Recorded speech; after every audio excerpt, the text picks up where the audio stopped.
It's your boy Sean Nathan, man, and I know I left y'all for a little minute, but I am back, and I am back with a vengeance, and I'm not gonna leave y'all for a while after this. So today, man, we just on a real chill Saturday. We about to go through this whole process, man. Your boy looking crazy, so I'm about to get right.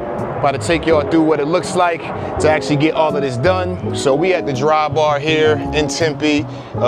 It is not just for females, you know what I'm saying? So fellas, if you got braids or you got long hair or you just kind of want to sit, have somebody wash your do for you, you know what I'm saying, blow you out, then this is the spot. This is where you got to come to. So we getting ready to go ahead. I'm gonna have my man Justin hook me up, and then we're gonna jump into an episode and some interviews later. Get with y'all.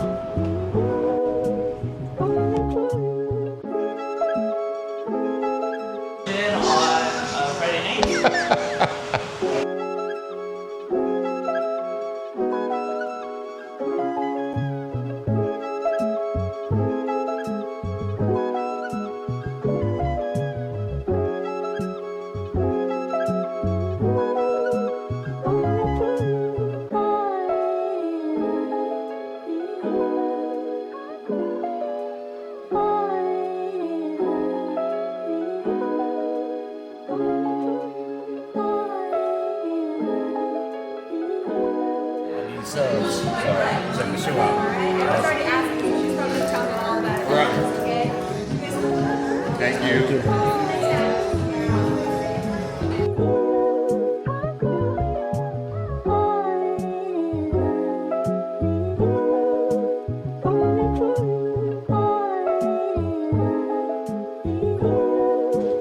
Yeah, man. What's good? It's your boy Sean Nathan, and we are back for the second half of this day.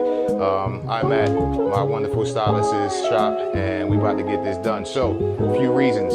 This takes a while. So yes, my whole hair care process, about 3 to 4 hours each time I get it done. Reason I go to the Dry Bar is so that way I don't have to have this beautiful young lady actually sit and blow dry my hair. And I don't got time to be sitting in the house sweating blow dry my hair out either. So, we in here. Today is a special treat because I'm gonna let y'all get to know this young lady who is definitely came from the muscle and solidify herself in this land of AZ as a certified business owner, hair care technician, and all of y'all needs. So when you out here, definitely come see her. So without further ado, this is my girl Talon, y'all. Hi. Say what's up to the people. Hi guys, I'm Talon. We're at Enchanted Beauty Bar, and I'm excited. It's my first kind of like interview, so. Well, we gonna jump in then. So she going to interview and multitask today because your boy still need his hair braided. So we in here. But Talon, how you doing, darling? It's a good day. It's Saturday. Yes, I didn't work yesterday, so I'm feeling good today. That's perfect. That's a good day. Did you have a baby? No. No. I actually leave tonight to go pick her up. Oh, so she's kid free too. I don't know if that's TMI, but you know what I'm saying? She's also a mother also. So listen, young ladies, young black female ladies out there in particularly, there is no reason if you are a mama why you can't be on your hustle and running the business and doing what you gotta do. No excuses. No excuses, none whatsoever. So Tal, I want to kind of start, man, like, so they can kind of get to know you. Where are you from originally? I'm from the Motor City. I'm from Detroit. Okay. Born and raised. I only been in Arizona for 4 years. And then I lived in Alabama for a year for school, but yeah. So you went from the Motor City to Alabama or here and then back to Alabama for school? I went from Motor City, Alabama, back to Detroit, and then I came here. And then here. Yeah. What made you pick Arizona? My brother was here, and I just kind of fell in love when I came to visit. And I'm like, this how I live every day? I got palm trees, and it's just beautiful, it's sunny. I'm like, I need to live like this, so. AZ Yeah. it was? Yep, I came out here, and I worked for 1 week, and I booked out. And I only promoted like the week before, like not even a week, like the weekend before. And I booked out, and I was like, oh yeah, I'm moving. So what was that process like? I mean, when you first started though, were you renting like a space or a chair somewhere or? So honestly, when I first got here, I was considering working from home. I had a house built when I first got here in Maricopa. So I was gonna work from home, but I ended up meeting somebody who had a salon, and she had just opened it, and she was from Detroit as well.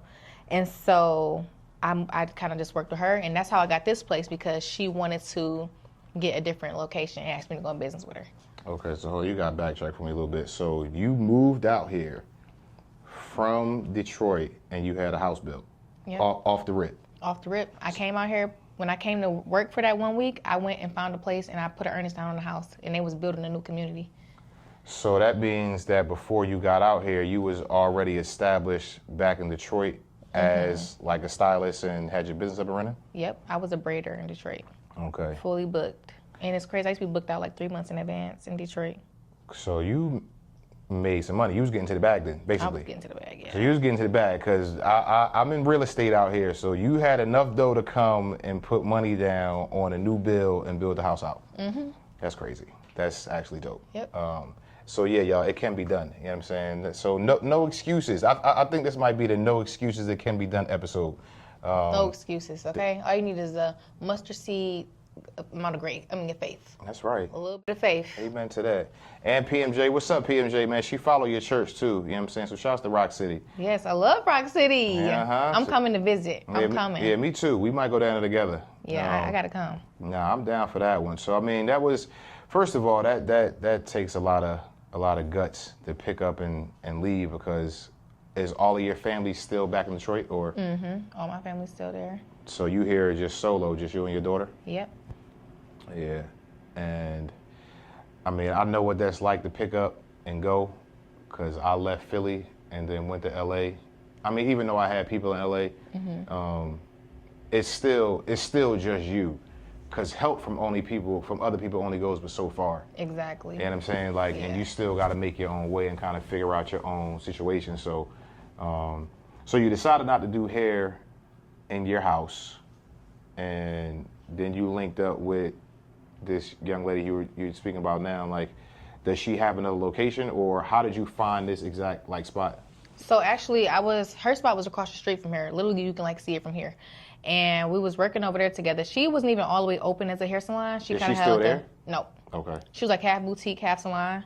And then it wasn't working out, so she wanted to find a new place. We went in business together, got this place, but she backed out like a week after we signed the lease. So I kind of got stuck with it myself. But I did know, once I decided to be her partner, I'm like, if you can't do it by yourself, you can't go in partnership with nobody. Right. Because I had to think, what if she back out? And she Right. did just that. Yeah. So I worked with her probably for a few months, because we got this shop 6 months after I was even in Arizona. I moved here, had the house, and then we got this in June. I moved into the house the end of January. So in between January and June, where were you stationed at? Where were you actually taking care of your client? Street. Oh, okay. Yep. So you were working out of that shop. What was it that made you guys or her change her mind about being together? Was it in business? Was it like a business decision, or something personal that she had going on where she couldn't It was kind of? personal. Okay. She just didn't want to have a salon anymore. I think she was overwhelmed when I came to her. When I went in her own shop, she was overwhelmed. And I'm like, I help you. Don't give up. You from Detroit, me too. I wasn't saying I'd be her partner, but I'm like, I can help you with some things to where it's you're not overwhelmed and you can really get your shop open. Okay. So that's what made her feel like, well, I can go in partnership with you. Was she older than you, or? Yeah, she was older. Okay. Yeah. So she had been in the game for a minute already. Yeah. Do you know if she's still even in the business? No, I don't know. You don't know. Y'all that was it for you. Yeah. Yeah. Once you kind of fall out and once you do me dirty, huh? I mean, I gave her a chance with that guy. That's a different story for another day. It got crazy. Yeah, that'll be part two. That'll be part two of this. Yeah, if y'all want to hear that crazy story, I would run this video up. Yeah, listen. Because that got crazy. Well, we might have to come back to that one, because you know what I'm saying. We all for stories. You know what I'm saying. Jesus taught in parables, so I believe that the best way people learn is to kind of give them a story. So we definitely might can get to that. Yeah, it's a good story. It's a good story. But I kind of want to stay more on you though. So I mean, they say don't ask ladies they age, so I ain't really gonna do that. But you are a mother. Yes. So I don't mind. I'm 30. Okay. All right. So, and you said in Arizona for 4 years. So you got down here at 26. How was that transitioning as a single mom, being able to, just make the switch from leaving family, you know what I'm saying, no support system, and jumping right in? It was pretty cool. I mean, it was definitely hard. I can definitely probably say it's not as hard now that I'm already through it, but my mom passed, so it was easy for me to be out here by myself, because I kind of been used to being by myself. That was my rock. So I'm a strong girl too, so I'm definitely gonna make it sound easier than it was. But Right. it was a transition for sure. But I feel like I just had all the faith. I just was walking by faith every step of the way, and it worked out for me. I feel like I was supposed to be here. It was smooth, you know. It wasn't too hard. I didn't have too much of a hard time. Life been a breeze out here. Life is definitely easier here than it was for me in Detroit. Was it? Why is that? I think it's just in the air here. Like, you're just destined to be great here. I was telling my last client that because she just moved here. Well, she moved here from somewhere else too, but like financially, the money just falls in your lap. Like, I work less here, I make more money. On paper, it don't make sense, but it's happening. It's just happening. So, but I feel like it's just less stressful here. Like, you know, and when you're not stressed, everything is just overall better. Well, them East Coast cities definitely stress you out. You know what I'm saying? I know that for sure, because Philly ain't nothing but a ball of stress. Yeah. I be trying to tell my guys all the time. I mean, something's kind of dug in. I'm just like, yo, it's nothing back here for me. You know? So I would never go back. You said, but is your brother still here though? My brother's still here. Okay. And he was here before me. Okay. So I kind of did have he did tested everything out when I got here, so it was kind of easy. Ask him where to go or what's good, what's not good areas. Older brother, younger brother? Older brother. Older brother? Yep. You got, how many siblings do you have? I have 4 siblings. Okay. And where you fall in that scope? I'm the youngest. I'm the baby. You the baby. That means she rotten, y'all. So she get held. You know what I'm saying? She be hustling, but yeah, you know. I really you don't. know when you the baby though, they be giving stuff to the babies. So you know what I mean. That's what it is though. I mean, it's definitely a transition. But you sound like you definitely have a foundation of faith first and foremost. Yeah, for sure, 100%. Which will take you a very, very long way. Like your trust and belief in God that things are gonna work out in your favor. I mean, so don't ever get away from that, because obviously, you know, to be a young, successful, you know what I'm saying, black female in America is definitely huge. Yeah. I mean, your shop is wonderful. So I'm glad I ran into you when I did. Thank you. Because my previous stylist, you know what I'm saying, which she's fabulous, Lonnie, I miss you. I mean, but you know, definitely had to kind of keep my hair getting done. So, but I guess for me, like seeing you through that process and you being here now, what have your last 4 years been? Have you been in this location for 4 years then? Mm-hmm. Okay. Yep, I've been here the whole 4 years. I love this area. Like, Altuki is so cool. It's nice. Everybody here is pretty much older, or they just low key. So it's no drama. It don't be nothing crazy going on. It's really safe. Like, I can be here late nights without feeling like I might get robbed or something. Yeah. And it's crazy because next door is that smoke shop. But yeah, even the bums and stuff, they respectful. They don't be bothering you. They be minding their own business. Nah, he asked that too. We was sitting in the car. He like, she in there by herself? And I'm like, yeah. I mean, she probably got a strap in here somewhere, so, you know what I mean? I definitely wouldn't doubt that, but nah, this area is definitely pretty safe, though. Yeah, it is. I really love this area. It's really cool. And it's a good medium for everybody. Like, everybody who live all across the valley, they just feel like they can drive here and not feel like, oh, you far, or it's a super long drive. Some people will drive far, but most girls feel like, oh, you not too far, you close. Wow, what would you say your furthest client comes from? Like in terms of distance, like out here? Tucson. Tucson? Wow. I got somebody who drive from Tucson to come see me. That's crazy. How often? Probably every 3-4 months. Okay. She get braids or sewing, stuff that lasts longer. Right. But my last client, she drove an hour. She lived in Buckhead or Buckeye. Buckeye. Yeah. Buckeye. We was talking about Georgia. Yeah. Nah, but yeah, Buckeye. So. I mean, when you do quality work, so that's kind of what my next question. When did you get into doing hair? Like, at what age did you decide that this was something that you had an interest in and that you wanted to kind of study and perfect your craft at? So honestly, I never really. Well, my brother, me and my brother's really close, and he started getting older, having friends, and he didn't want to play with him no more. So I had to find a way to get in his face. He had a lot of hair.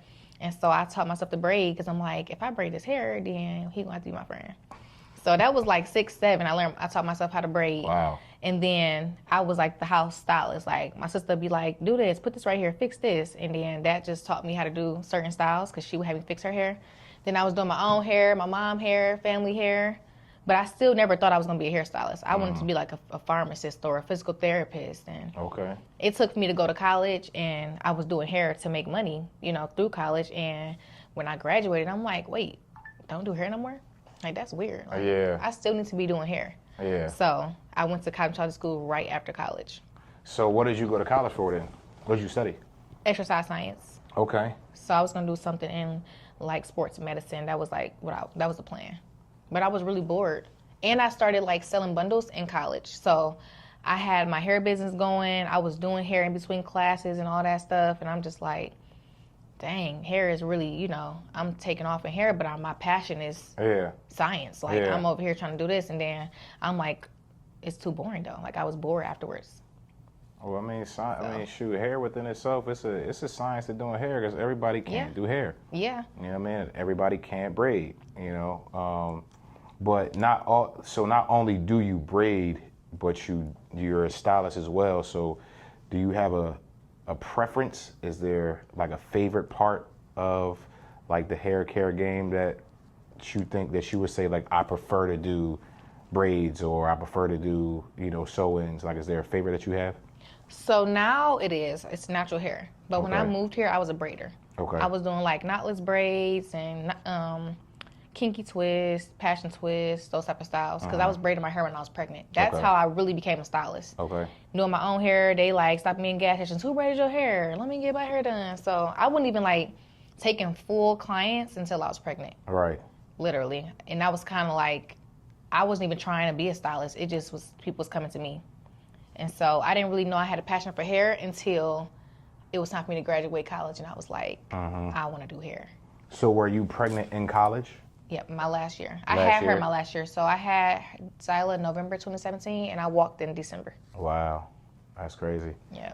So you was definitely like about your business, because finishing school, being pregnant, can't be easy. And I was commuting. An hour, like 3 times a week for classes. So you didn't live on campus? Nope. Okay. Was it just easier for you to not live on campus, or was that just not like your life for you? I lived on campus 1 year, but I just didn't want to live on campus. It was like probably, I think, cheaper to have an apartment. I was paying for a lot of school out of pocket. So it just made sense. And then when I was pregnant, I went back home, and I only had a semester left, I think, or maybe a semester left. So I'm like, I can just commute. I don't have to be here every single day. I only had classes, I think, maybe like Tuesdays and Thursdays. Right. So to sit on campus, especially while you're pregnant, was like, I ain't doing that. Yeah, you got doctor's appointments and everything else. Right. Yeah. I ain't have to do it, so I just didn't. Well, how was that? I mean, I don't always give my guests the free range to get as personal or not as personal. I don't really have no filter, and my subs know that this is no format. So I'm gonna ask you a personal question. You can answer it, not answer it. When you were pregnant, did you expect it to end how it is right now with like that single mother kind of situation, or did you guys plan on being together, or was that like something just kind of fell out over the course of time? Yeah, I didn't expect it at all. Definitely, I was a white picket fence type of girl. If I known this would have been a story, I wouldn't have been pregnant. So yeah, definitely was unexpected for me. He sold you them wolf tickets. Yep. He was gonna be around. He wasn't around. Yep. Yeah, that happens. It'd be cool. No, he actually wanted to be around. He just wasn't faithful. We're gonna say that. Yeah. So that happens too. Yeah. Thank God that you landed on your feet. Yeah. So another tidbit to you young ladies out there, you know what I'm saying? I don't bash my guys, because I believe that we need each other, you know what I'm saying?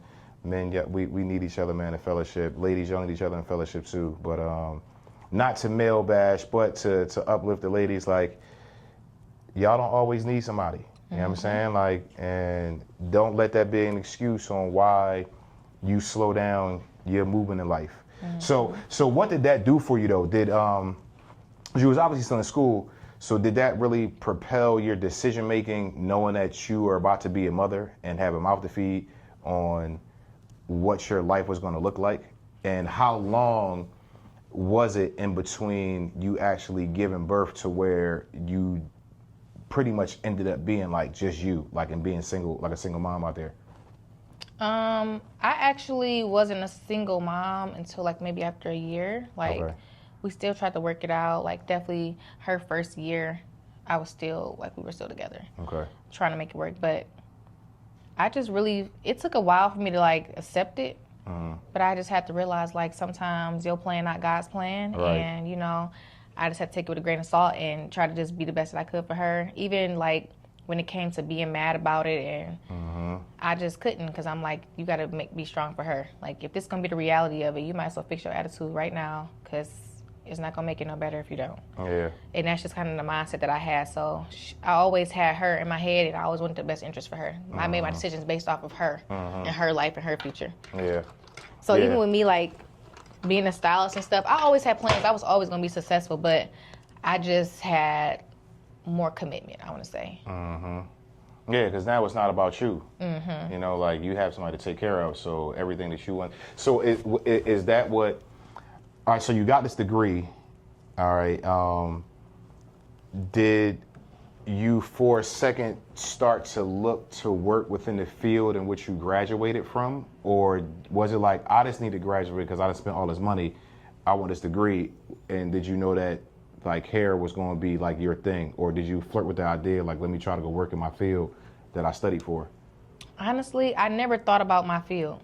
It was always a commitment to graduating. And not to say that I thought that I wasn't going to use the degree. I never thought about it. I was so stuck on like, okay, you got to graduate, got to take this class, do this paper, you got to pack these orders for these hair, you got these clients from this day. Like that was just my mindset. I never even thought about the future of it, like, oh, you got to get hired for this or hired for that. It just like when it was over with, I was like, I don't even want to do this. Right. You know what I'm saying? So I never had thought about it, and I never thought about not using it either. It just was a realization when I was finished that I know what I want to do, and I want to continue to do hair. So I went to cosmetology school I think I started probably like March 2018. So a few months. Because you graduated December. So a couple months like into the next year, you went right back to school. Yep. In January, I was thinking already like, what school can I go to? Like Yeah. instantly thinking about it because I was booked doing hair. Yeah. Now, did you move once you graduated in December? Did you go right back to Detroit? Did you stay in Alabama for a while? So I was in Saginaw. Okay. I graduated from Saginaw Valley. Okay. Which is like an hour away from Detroit. Okay. So I stayed. I didn't. I stayed. All right. School me on that geographically. Is Alabama near Detroit? No. No, I didn't think so. Alabama is down south. Right. Exactly. Okay. Yeah, it's All very right. far. Yeah, It's like a 13-hour drive. All right. Yeah. I mean, dumb question, but smart question because I'm like, I'm from the East Coast and I know people in Detroit and I don't think that's close. I was in Montgomery. Montgomery's like an hour away from Atlanta. Okay. Okay. So, All right. Yep. So after graduation, you went back to the D. And then you did hair school in Detroit. In Royal Oak. Okay. So it's like a little outskirt from. I was staying in Redford, which is all these cities are just little small cities right outside. Shouts So, to Paige, by the way. Hey, Paige, when you see this episode, he probably going to be like, what? Y'all know what that is. You know what Paige Kennedy is? Yeah, sorry, Paige. Sorry, Paige. I'm a know after this for sure, though. You gonna I'll make sure she find out who you are. But nah, he's my guy, man. Definitely Detroit legend. You know what I'm saying? LA kid now. I mean, definitely made it big from out that town. But so how long does cosmetology school take a person to complete? I did part-time. I did like 5 p.m. to 10 p.m. So it took me a year and a half. Okay. Yep. And how extensive is it? I mean, like, do you learn?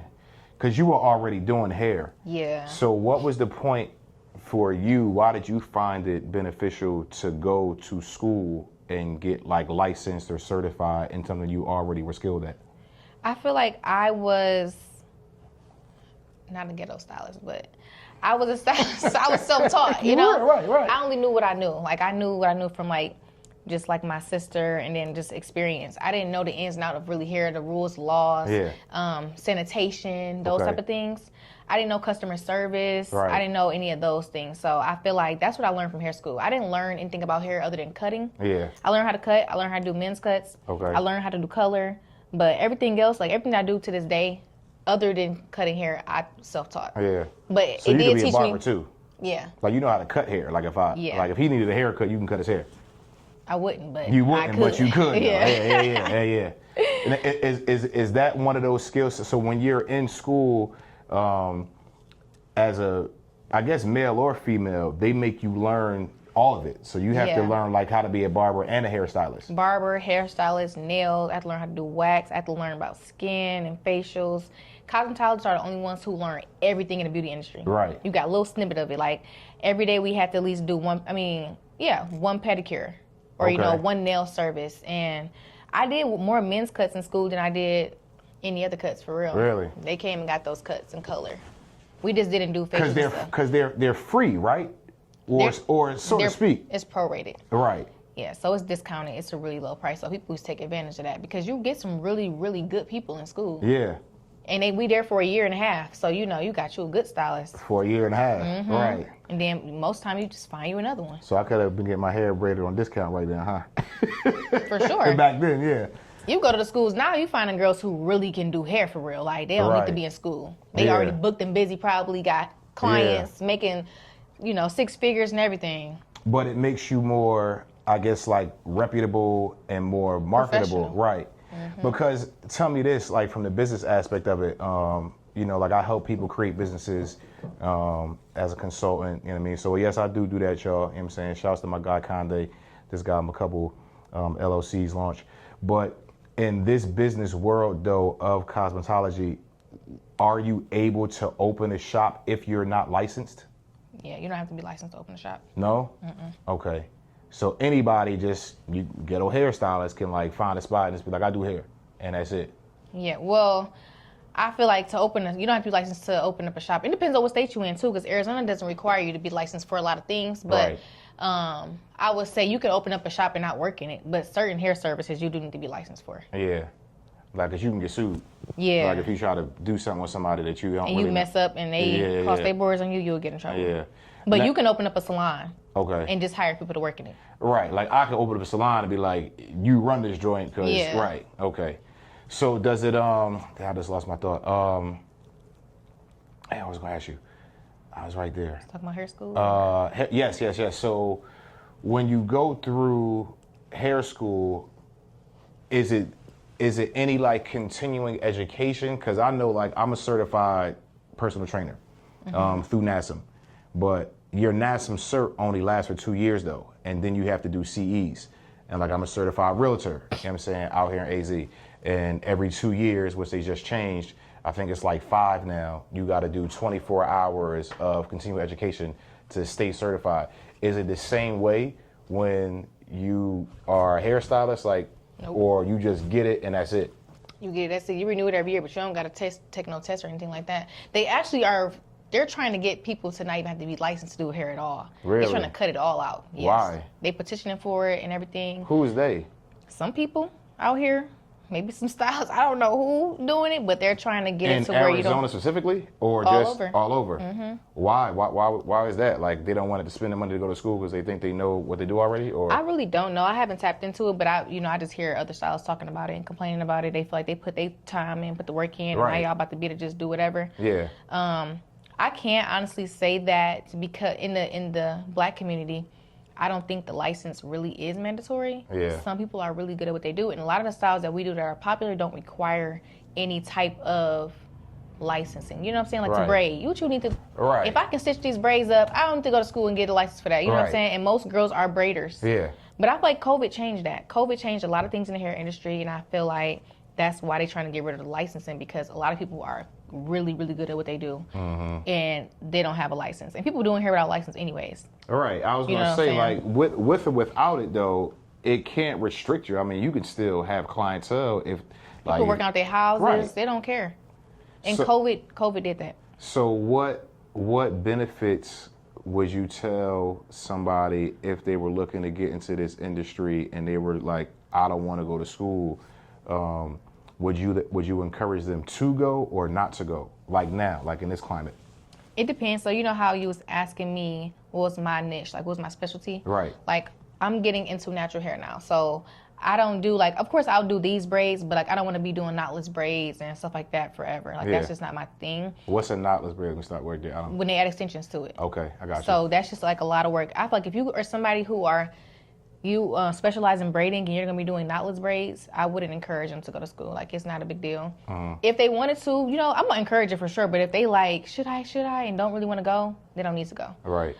It's some small things that, you know what, I take that back. I feel like they should. It's some things that you just need to know. Right. You need to go. Professionalism, customer service, just like your hair has to be clean, or just trim your hair, make sure it's healthy. Like healthy hair is so important, and I feel like you're not learning that when you just putting braids in people's hair. You also get discounts. Like it's certain stores you can't walk into that have really good products without a license. Got you. Okay. So like the big brands like Aveda and all of that. Okay. Or just like a lot of like design essentials, I love them. You in Cara and stuff like that. You can only get it at certain places and like color and stuff like that. But I can't say I almost said I wouldn't encourage it, but this generation they're out of whack. Right. They need to know certain things. I was gonna say, because if you don't go to school to learn, how would somebody typically learn how to do hair? Because now you got people who are stylists doing classes, seminars, YouTube, TikTok. So I feel like they can get past without it. If you're a good person, you want to be good and you want to give a good service, you can get away without going to school. But I wouldn't encourage it because everybody just don't care enough. Right. So, but you definitely can learn these days without the schooling. Yeah. You can learn in like a week the things that, you know, I would say you need to know. You know what I'm saying? Right. Take the right person class. Depending on how far you want to take it. Yeah. Right? Like how knowledgeable you want to be or what kind of services you want to offer. Yeah. Like if somebody just says, I just want to braid hair, that's it, they don't really need school for that. Yeah. If somebody want to do like stitch braids on girls all day and add hair in, you don't need to go to school for that. Right. But if they want to put in... Because it is expensive. Yeah, but if they want to do, you know, like sew-in weaves and whatever, I mean... No, because they ain't teaching that in school. Really? They don't teach you how to do a sew-in or a quick weave. They used to ask me in school to teach certain classes. Seriously? The braid class, they would ask me, yes. Is that because, sorry y'all, is that because the schools are more like white schools? Yes. And it makes, most of the They stuff is don't know like how to based off braid of like white themselves. folks' hair? Yep. Okay. So when we have like the textured hair classes and stuff like that, they would ask me to teach them. So are there no black hair schools that do like certifications, and like you were saying, you gotta recertify every year? What does that mean? Like if there's no CEs, you just gotta pay. Like, you know what I'm saying? It's not like you gotta. Oh, so you just gotta pay to keep your license active. Basically. Okay. Yep. Is it expensive? Is it just like whatever, dropping the bucket off of what I'm making, or? Yeah, it's nothing. It's nothing to be worried about. Right. But I don't think people need to be recertified. I mean, honestly, in the black culture, it's when I think about it more, it's just our culture. We are great over here. Like it's not too much we need. Like it's not too much they can do for us. They don't even know. Yeah. And then I feel like the schools that are black and open, and like most of them don't last long, and they're not, you know, they don't open. Why is that? Why do you think that people that, you know, like our culture creates a school and then it doesn't stay open long, when they can really benefit from learning the techniques of what it takes to do like natural hair, or people that have hair of a different texture?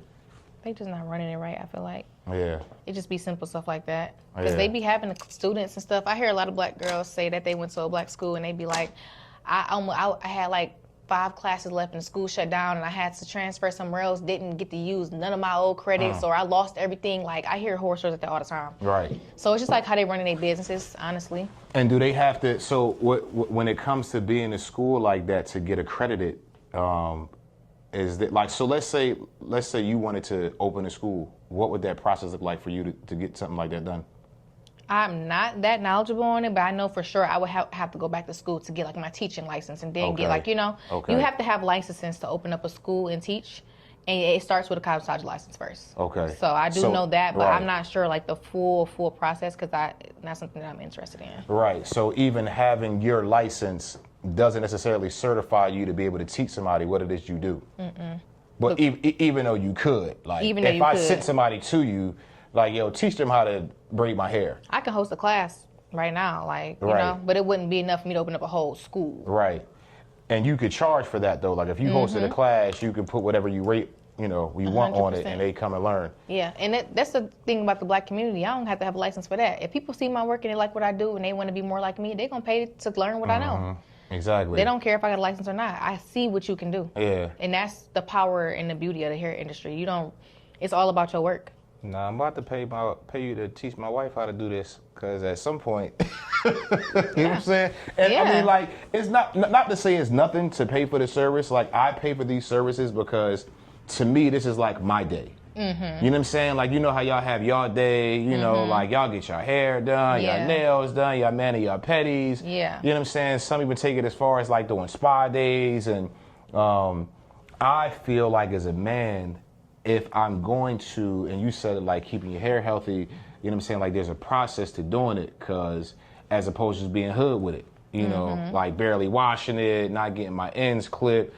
I'm just using whatever kind of shampoo, Suave shampoo, you know what I'm saying? And all of that plays a huge part in your hair. No, it does, which is why, like, the first half of this video, once I do the edit, you'll see it, we're at the dry bar, you know what I'm saying? And I'm sure I'm probably get some comments, which I can care less about, like I don't.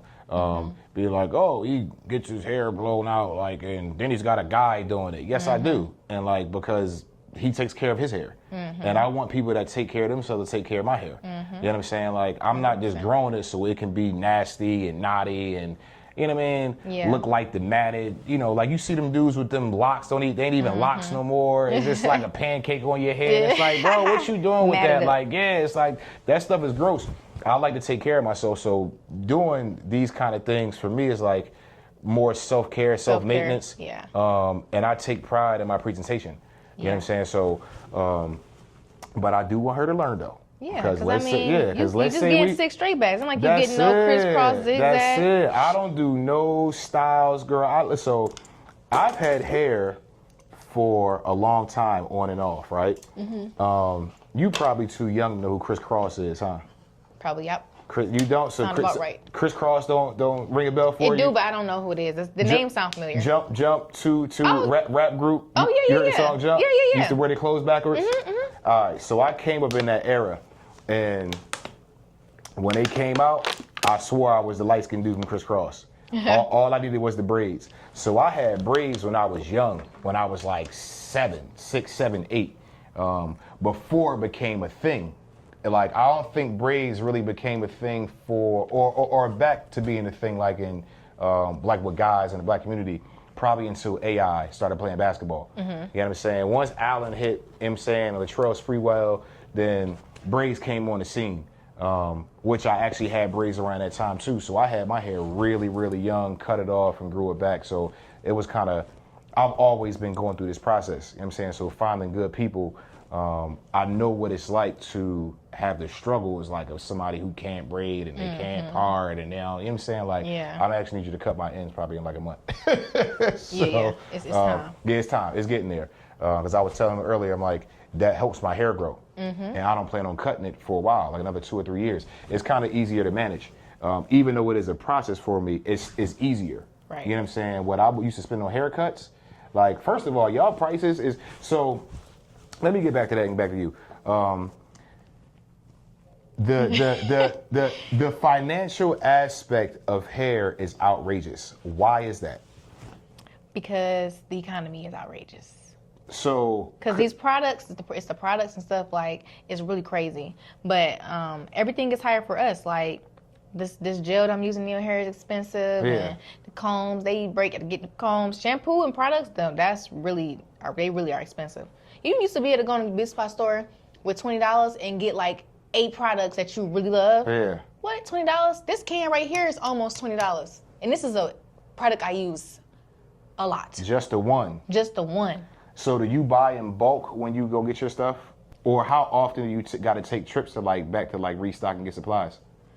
So lately I haven't had to go to the store a lot because I changed my services. When I was a braider, I was in a store at least 3-4 times a week, honestly. And I'm getting a lot of stuff at one time. Wow. But I wanted to, I started trying to get stuff in bulk, but you got to find good vendors because I feel like the Chinese, they're really good at getting these products and remaking them. Yeah. And so a lot of the times you're not getting it don't be the product. It don't be the product. And it shows. So, but having good products really will make or break your hairstyle these days, especially when you start using, like, say if I use one good product and a bad product, even them not even mixing right no more. So it's like when you use good products, you got to use good products. Yeah, the whole way. All the way through. So would you say that for this industry, y'all basically charge on a scale because of what it even costs to get started? Like, cause I be seeing chicks that spend like $500-$600 on a hairstyle.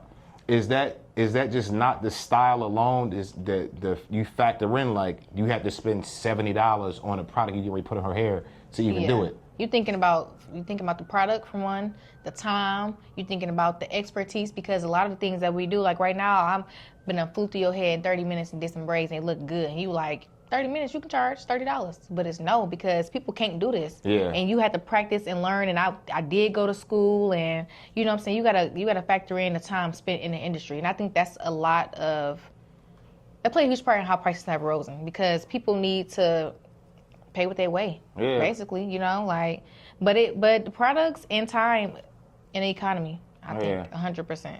No, so that was partly what I was getting at on how long I've had hair, because I did want to ask about the whole fiscal side of it, because I had braids for so long where I used to charge, or I used to pay a chick $20. Yeah. $20 to get me 6 to 8 straight back braids. Yeah. You know what I'm saying? 30, 35 would get me a head full of individuals. You know what I'm saying? Nowadays, like, prices are up there. But I think you should pay for you should pay for what your service is. Yeah. You know what I'm saying? Like, you know, I get to come into this very pristine and clean and easy on the eyes, like put together shop. You know, I get you as my stylist who knows what she's doing. You know what I'm saying? And also my hair lasts. Right. Last time I came was like a month ago. Right. Because you went on vacation. So I think you should definitely pay for, you know, I think you guys charge accordingly. But it do be a little crazy though. When I hear somebody say like, yo, I paid $600, I'm like, girl, what? So y'all have to factor that in too. So when you come for like scheduling, does it make it difficult when people want certain styles on how much you can get done in a day? Like going back to what you said before, like you make money faster in a shorter amount of time. Is it because what people are asking you to do for them? Yeah. And two, the industry that I've gravitated to now, where I'm like more natural hair, that it's just a higher price. Like those, why is that? Those styles just cost more because it's way more to go into it. You need knowledge. Like you got to be wise in that industry. You know what I'm saying? Like you can't just be like, oh, I'm gonna do this style for you. You got to know some things. Right. So it's like you paying for that, and on top of that, you paying for naturalness. So it's like with my like head spa or with a silk press, you got treatments. These treatments, you got to have the right type of treatment because it needs to really benefit your hair. Everybody can't just say they put a treatment in your hair because it needs to work. Right. So you need to know what kind of stuff to use for this to actually treat my hair. And then you think about the blow dry matter, how somebody detangling your hair, and then a trim. Trim is expensive because everybody can't cut. Yeah. Like simple things, like I look at girls' videos and I can tell if you know how to cut based on like how I see your fingers moving or scissors moving. Like your thumb should only move when you're using shears and you're cutting somebody's hair. If all your fingers moving, they chopping your hair up. Those are things you learn from hair school. You know what I'm saying? Right. So if you get your hair cut by somebody, you just look in the mirror and you see them using all their fingers. Yeah, that's all right. They might cut them dead ends off, but they just might be really messing your shaft up. Yeah. Because the way the blade hit the hair, it make a difference. Yeah. So it's those tedious things why you pay what you weigh, and people realize it, you know. So did you learn that later on in the game as you kind of came out of school and then you started doing hair like this, your new realm that you're in right now, doing like natural hair? Did you have to go back and research some things or study some things, or did you already have that like inside of your repertoire? Was that part of what you already knew? I'll say both. I'm constantly learning. Okay. I was looking at videos this morning. I learn constantly. I feel like it's an industry where you definitely constantly learning. Also, you want to keep up with everybody else, you know, with the industry. And the industry is always evolving and changing. So I'm always still ready to learn, want to learn. I don't know everything. And there's techniques. It's a technique industry too. So it's always a better way to do things or a more effective way. So. Yeah, I mean, everything evolves. Yeah. You know, I mean, I guess, you know, braiding is you learn kind of one style or you know, you learn how to do it. Like I used to rock, my sister used to do French braids when I would get tired of like getting my hair braided like this. And I'd be like, yo, just give me 2 French braids. Cause they were quick. Yeah.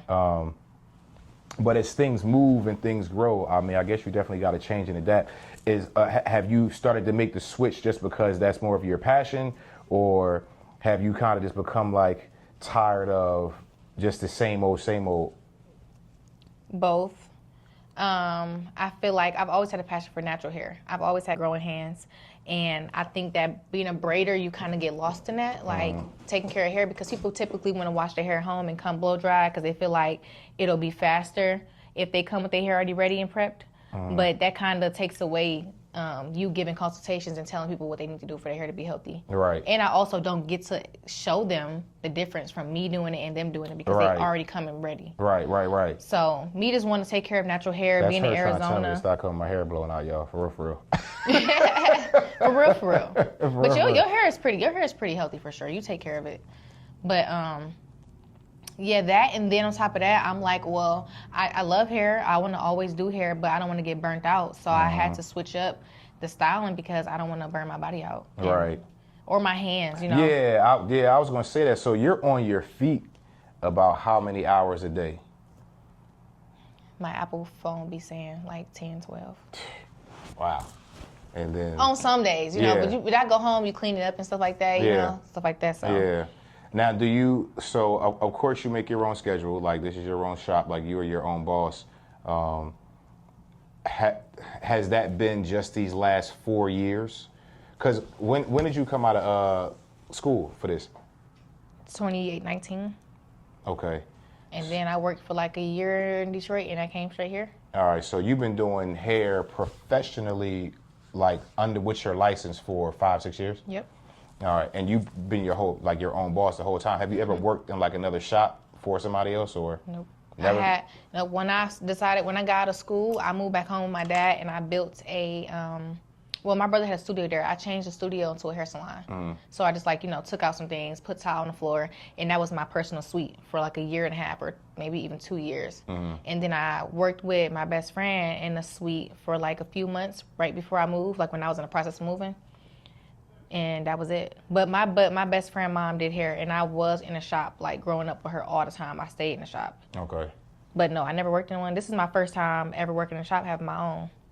So you spoiled right now, so you would probably never be able to go work for anybody for the rest of your life, I would assume. No, I've never had a real job in my life. I've always made my own money. Well, yo, shouts to that, though, because listen, for people that know me, I've probably done everything under the sun, but I'm not an advocate of what the quote-unquote real job thing is. You know what I'm saying? Like, I don't really believe in it. Now, I mean, saying different walks with different people and different lives, but it ain't my twist. But even to that, though, I just want to, give you your flowers and tip my hat that, at your age, at 30, that you are your own boss. And, like, you stand on your own. And you obviously are successful to the point where you're a homeowner. You know what I'm saying? Like, you have this shop. There's nobody else in here with you. So with that, though, would you start allowing other people to come use your space and, like, rent your chairs out? Or do you just like it being you? You like your piece? So for my first 3 years, I had full staff. Okay. And it was cool, but it was not for me. You know what I'm saying? It started to become something I felt like I just kind of dreading. I was like feeling like I wanted them out. Right. And I don't think it's just that. I think like I couldn't be a boss and be a coworker. Like it had to be one or the other. Right. And so, of course I'm here. You know what I'm saying? So I think about it all the time, and I pray on it. And it's not the goal. Yeah. I'd rather be in here by myself. Maybe like an assistant, maybe or something like that. But like a full salon of people, nah. Right. Now, would you open like another salon and allow like hire people but you work like out of a separate one? So no. Just to like progress the business. Do you ever see yourself like in that kind of situation? No, I feel like it was never my dream. Yeah. It was the girl I started with. That was her dream, you know what I'm saying? And it was cool to be a partner, but it's not something I would go and do, especially not these days. People want to work in suites. I think it's I don't know anybody with a salon that. Well, actually, there's a girl in Arizona. She has a nice salon that's full, but people don't want to work in salons for real, and it's just not my thing. Why? I feel like there's other things in life I want to do versus just have salons. Why is that? Why is a salon thing not a thing? Because when me coming up, I used to go and hang with my mom in the salon. Like my Aunt Lois did hair and like had her own salon, like beauty salons was a thing. So, but now you're saying it's not like, it's not the same. COVID changed everything. COVID did that.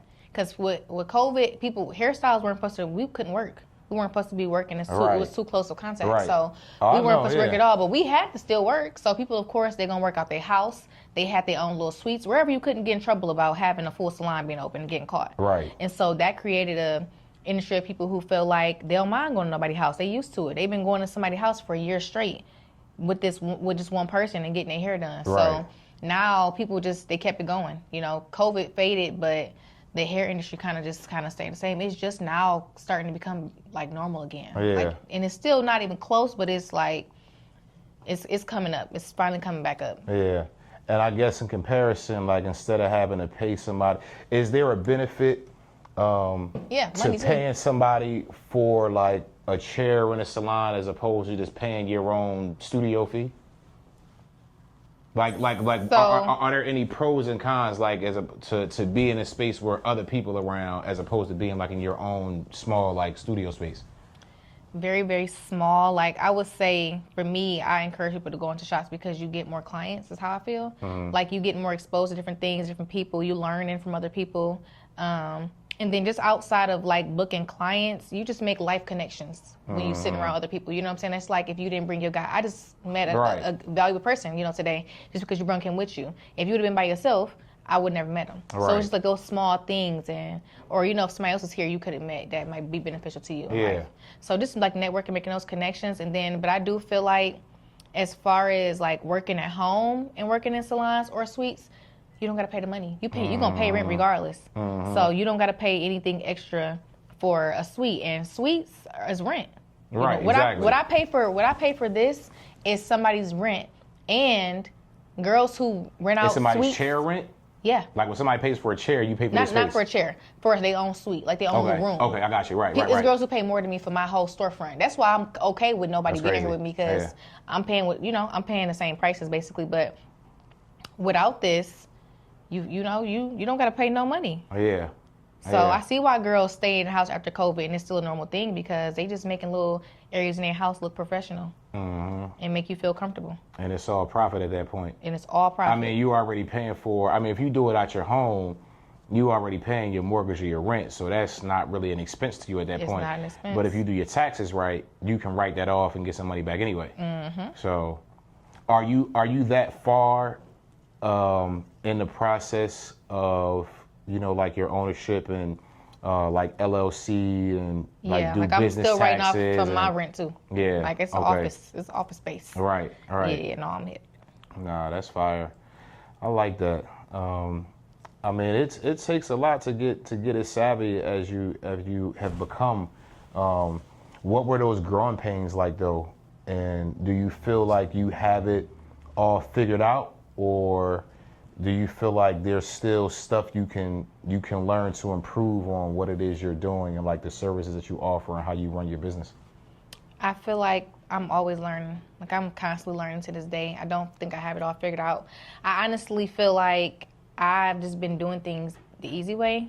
Like when it comes to like technical and like paperwork and stuff like that, I feel like I never really looked at things in that standpoint. I'm just starting to get into it. Like even with the taxes, like, I do know small things, but it's a lot more that I feel like I need to know that'll help me business-wise or in the long run. So I'm always still learning, and I'm here for it, but definitely don't know everything. With you renting this spot, would you ever, like, I know you said like you're not like big on the whole salon thing, but would you ever just buy a location to own? To take away having to like pay the rent, and I don't know. I'm assuming that would probably net you more profit. Like if you buy it out, like you got to pay it off. Or do you like the convenience of being able to rent to pick up and go whenever you feel like it? Like if you're done with this spot. I think I could buy. I would buy it. I don't know how soon I would do it, but I'm definitely not against it. There is definitely a lot of pros in it. For sure, like having a space. But I would like maybe salon suites. That's really popular now. Like you get a whole building and then it's filled with a bunch of suites. Yeah. That's really popular. That's something I could do because I don't have to be there. Right. I don't have to even have a suite there. Right. You know what I'm saying? But it's really profitable. So even a salon, like I feel like when it comes to the salon, like if I could do it the way I really, really, really want to do it, I would do a salon again. Maybe when I'm older, where like I'm really teaching people and people looking up to me and I'm guiding them through the industry, I would do that too because I feel like a salon that's ran properly, and I've seen some that are like to this day that are ran properly. You want everybody to be like on the same level. Right. At least you want people who you can lead and guide. With I feel like. When I had my salon here, it was like individual contractors. Like they didn't really want to run things the way I thought was best. They were all their individual bosses. Right. So if I was to run a salon, it would be commission. Like I feel like that's a huge thing. Paying for chairs, it's like you make only a standard fee. It's like if everybody paying $100 and you got 4 chairs, you making $400 a week. You're not gonna make no more than that. Right. But commission, you can make up to $1,000, $3,000 a week off one person. Right, if they book is crazy, right? Yeah. Gotcha. So you don't need a bunch of individual bosses in a salon. You need people who want to come and work for you, basically. Yeah, my man always say a lot of Chiefs, no Indians. Yeah. No, that's interesting you say that, right? So one thing I don't like about y'all though, you know what I'm saying, and don't take my man if he watches, he's gonna be like, I'm talking about him. I am talking about you, bro. You left me. But y'all be leaving. You know what I'm saying? Like, so my boy, my whole hair care process, I do what I do the night before, take it out, let it breathe, wash it on my own. Not too intense, go to the dry bar, they rewash it, they do my blowout. I come here ready, thinking that I save you time, but now you're saying like, not really, like you probably rather me come and you just do it all. So I might do that next time. But then I will go and get a shape up. So my man, he just left though, but he from New York, but he went back to New York. But he did what you're talking about though. So his people, he bought into ownership to this shop where they don't rent the chairs, like they're employees. And there's commission base. So I guess like in that sense, there's a set price on set services that goes to the shop, and then like the worker gets a commission off of their work. Would you take that as like a business model moving forward, or where do you really see yourself in this industry or in life in general, like in the next like 5 years? Is hair like it for you, or like what's your ultimate kind of like retirement plan? Like I'm gonna bow out gracefully and I'm good and do something else. So I'm very talented. I have a lot of different talents, and yeah, I saw you doing handstands on Instagram. Yeah. I was like, yes. You used to be a gymnast? Okay. I'm really into like fashion. Like I feel like I haven't even been to really get into it because I'm so busy with hair. But I'm into fashion. Like I like to make clothes, like to sew. That's good to know. I'm really creative. Like I designed this whole shop myself. I decorated. So I'm really into like design, and it's my favorite color too, purple. And I just have a lot of ideas. Yeah. Very crafty, have a lot of ideas. So it's a lot of different businesses that I want to tap into for sure. I don't like want to stop doing hair forever, but I definitely don't want it to be like my mainstream income anymore. Like I don't want that just be, I got to go to work every single day and do hair to pay my bills. Right. So what would be next then? Like after, what would you take a step back from hair to jump into next? If there had to be like one thing you're going to transition into like immediately, like what would it be? Immediately, got her wheels turning. It's so many things that I want to do. Really, I've been like into content lately. Okay. Like I really make a lot of content. I'm just like finding balance with being able to like push it out. But I feel like right now for me next is like I'm really gonna transition, like tap into my daughter. She really want to act and stuff, and I just see like where she finally found her passion, because she was doing gymnastics. And she just told me the other day she don't want to do it no more. She's like, it's boring, which I knew. I think I told you that before. Like, she really is funny. She really like acting and stuff. So I'm like, she want to take acting classes. So I think I'm going to like not really focus on me right now and focus more on her, and then just let things, flow. I do want to to continue to do hair. And, you know, I sell hair too, so that's really like my main thing. That's probably what I should have said, but selling bundles, like selling hair extensions, that's really something that I really love and I'm into. So that is replacing. How does one get into that? Like, I mean, you ain't like chopping people's heads off and shaving heads in the back somewhere. So how does one get into like a bundle business? Like, is that you connect with other contractors or other people? You finding vendors. Like, I used to test hair out for years and test hair and test hair and test hair. And you just got to keep testing hair until you find a good vendor, honestly. Right. So it's costly, but that's the only way to go. You got to keep going till you find somebody good, find some hair good. I mean, that's good enough to sell at a good price and go from there. A lot of trial and error. Like, it's easier now these days. People sell vendor lists and everything. Like, you can buy a vendor. So as you get more into your content, though, is that going to open up opportunities to where you can like do branded deals and possibly get like a lot of the stuff and products you use like on like super discount or even like for free because you're at a certain level where people will come to your shop just to like see the product or they see like what your clientele is to where they're like, all right, well, we're gonna get this girl, you know, 5 boxes of this shampoo and 10 of these sprays or whatever.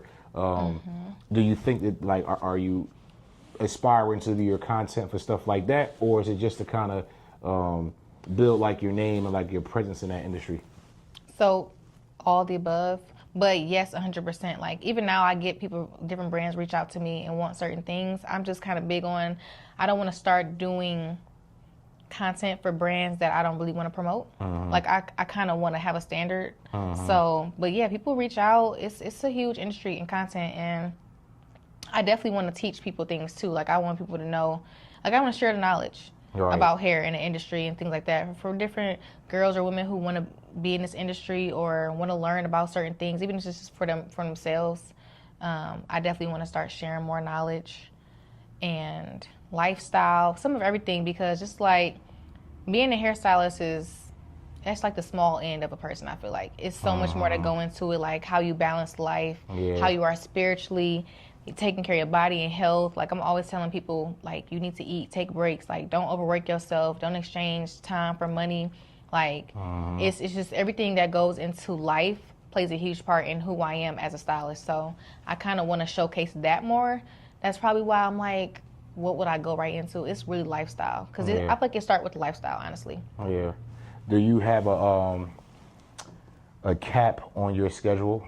Like, are there certain days that you take and like observe like a Sabbath, or do you like I only do hair like 4 days a week, or how do you manage like that whole like business life balance, especially with having your daughter? Yeah. So I'm honestly just getting into that like within the last year, but right now I'm off by 3 o'clock on certain days, like for my daughter and just being with her, and then I'm off on Sundays. Okay. So I probably will take off another day. I just picked up a day, but yeah, I'm trying to find balance now and balance it out, like seeing what's best for me, what works best. But I definitely have a cutoff time, and I'm not like taking squeeze-ins anymore. Like it's very seldom that I take squeeze-ins, because if I let people do squeeze-ins, I'll be working all the time. Yeah. And that's where you exchanging your time for money. Yeah. So I'm really just having boundaries and you gotta book. Yeah. Seeing what's worth it and what's not. Yeah. No, because I mean that sounds like that's very important to you, like just feeding and like into like your daughter and being there with her, which I am behind 1,000%. You know, because I think what happens with our youth and like our kids, they take so long to kind of figure out what it is that they want, and sometimes they know early enough, but then as parents, we're so caught up in ourselves because we're trying to raise you and we got to feed you, that we don't really take the time to nurture what it is they clearly laid out for us on what it is they want to do. So I think that's huge, and I'm supporting that. I'm like, if she wants to do it, find all the resources you can find to get her going. I'm gonna even give you everything that I have to kind of jumpstart that, because you know, once we get old and decrepit, like we gonna need them anyway. Yeah, because I honestly feel like if If my parents would have invested in me doing hair, because I was doing hair all my life as a kid, I was doing hair. They would have put me in a class, something like that. We'd have skipped the whole college process, which I do appreciate college. It taught me how to live. It taught me how to survive. It taught me how to struggle. Like, I loved college, but I feel like financially, I could have been set my parents free. You know what I'm saying? They focused on themselves the whole time. I could have paid the bills. Yeah, exactly. Doing something I was already doing and loved doing. Did you go to school on scholarship or you had like student loans? Student loans. Student loans? Are your student loans paid But back? I did, I went to an early college, so I had my associates out of high school. Okay. So. Has that, I'm only asking because I was a former student, are your student loans paid back or are you still paying them back? Still paying it back. Still paying back? Ain't paying it back. Then what? Them student loans is crazy, nigga. I owe like 80 bands. My student loans is crazy. Yours like double mine. But seriously? Well, yeah, I think I'm at like 40, maybe. Well, that's because nobody gave me the education that I needed on what it would look like and to attack them like aggressively when you're paying them back. So honestly, like 70% of my student loans is interest. Oh yeah. You know and my first 2 years of college, payments. I ain't to pay because I did early college. Yeah. So I took those classes in high school, dual enrollment. It was free. Yeah, like when I finished, I think I owed like 37. Oh yeah. And I just ain't never paid them.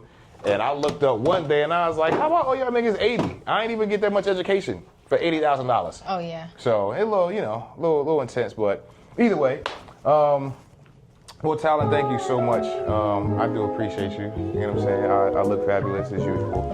And man, I do appreciate the time and you taking the time to speak to us.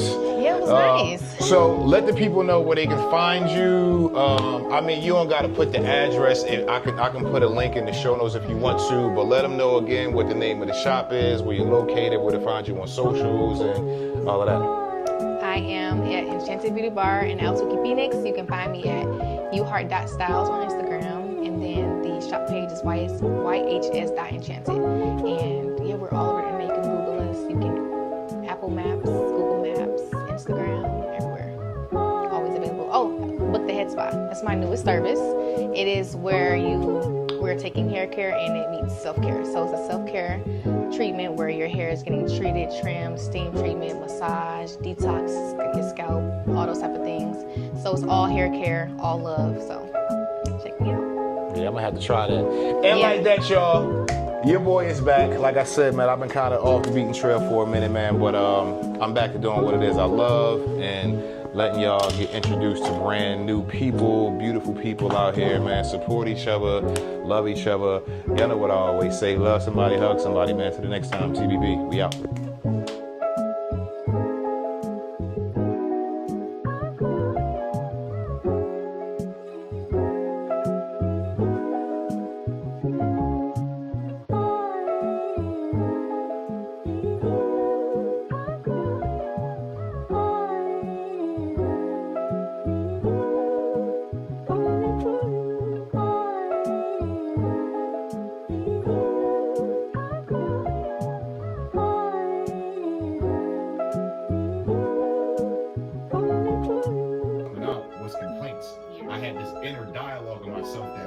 I couldn't speak verbally, so I don't allow myself to spew it out.